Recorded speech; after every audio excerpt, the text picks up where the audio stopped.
Assalamualaikum guys. Tekan loceng, jangan tekan. Tekan. Masak apa ni? Kita masak lah meat bolak bread. Menu ni apa? Menu mana? Bahan-bahan dia ni apa ni? Ish, Apa good? tumbuk lah. Ni apa ni? Ni bahan-bahan dia. Beli je kat mana-mana.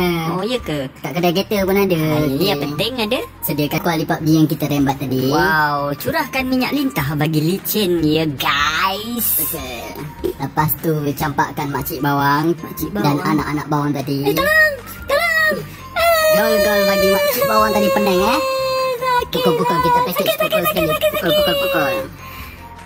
Ada muka kau. Putu. Masukkan dah meat bola tadi. Mbok.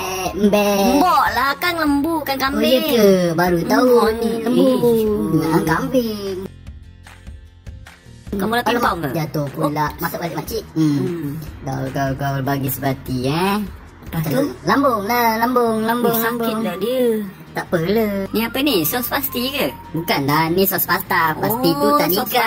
pasti. Jawanya ngomong kicap. Bukan lah. Saus. Saus itu orang Melayu.